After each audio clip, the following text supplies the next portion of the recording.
Welcome to the road least traveled.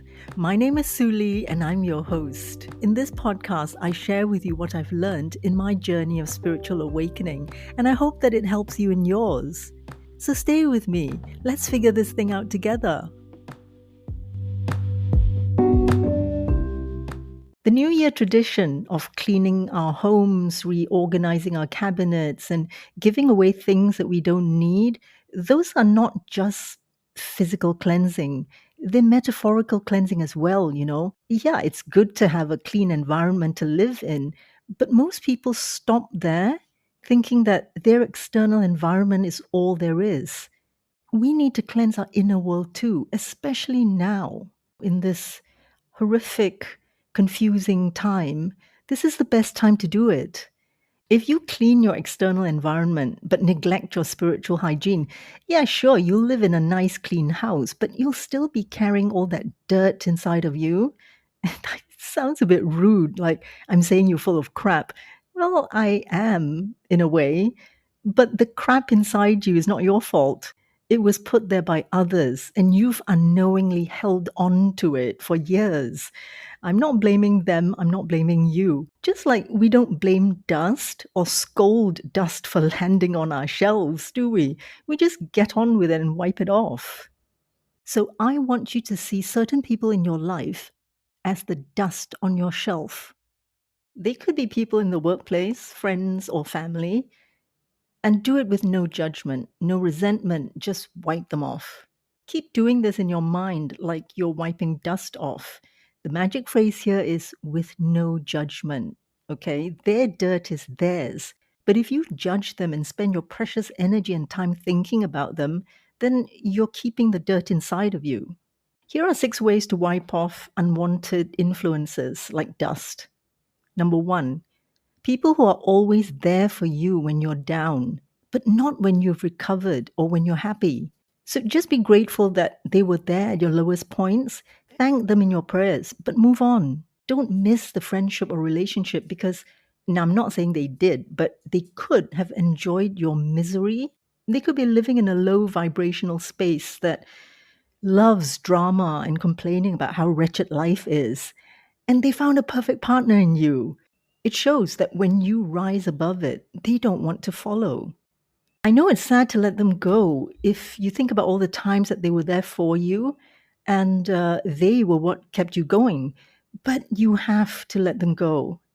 And don't worry, they can easily find a replacement for you, one that's just as miserable as you were before. Number 2, people who always pull you down with negative opinions disguised as warnings.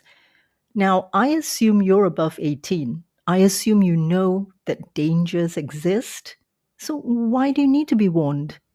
Follow your intuition and it'll always lead you to a better spiritual place. And that includes mistakes, yeah? Nobody except you knows what's best for you.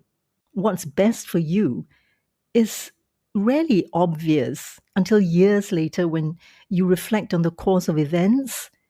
And the only thing that can guide you on this is your intuition. Trust yourself blindly. Number 3, people who never text or call you unless you reach out to them first. Now stop doing this and see how long the silence lasts. Let's be generous, yeah? Give it 6 months. If they don't check on you, strike them off. This is not being spiteful or vengeful. It's about creating space for people who appreciate you. This will support your spiritual growth. Number 4, try being yourself, like totally being your authentic self and say exactly what you mean. Sometimes friendships and relationships are maintained because you have been playing a role that suits them. Just be yourself for a change and see what happens. And this is a no-brainer and requires no effort, but it requires courage. What do you want? Do you want to continue with this masquerade or do you want to take a risk and find out who your real friends are?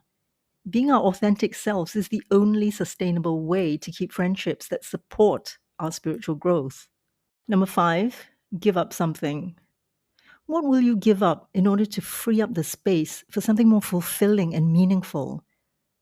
Your spiritual energy is your most precious currency. Do you know that? It's not money. is your spiritual energy. Don't toss it away willy-nilly. You know, some people have a one out, one in rule for their living space. Like they can't buy a new item without getting rid of something first. Follow that rule for our inner space as well. So, what will you give up in order to create space for something better? Number 6, the media.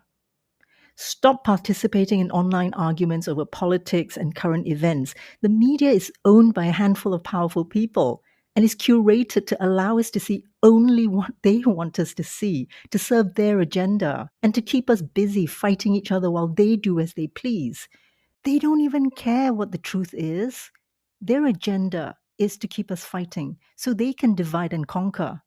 So we should stop searching outside for the truth and instead cleanse ourselves of this. Then we will see more clearly. As I reflect on how humans haven't learned a thing in centuries, I'm fucking terrified. Or I could be hopeful.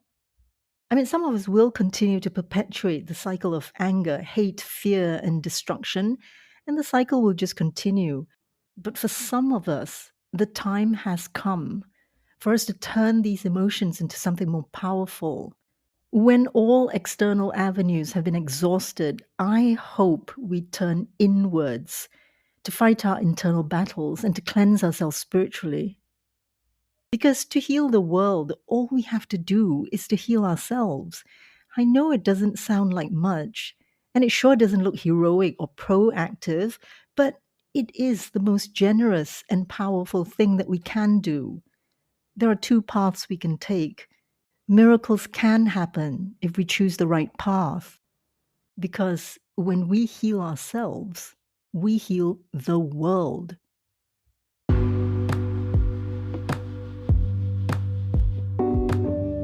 Thank you for listening. If you found this of value, please follow and share it.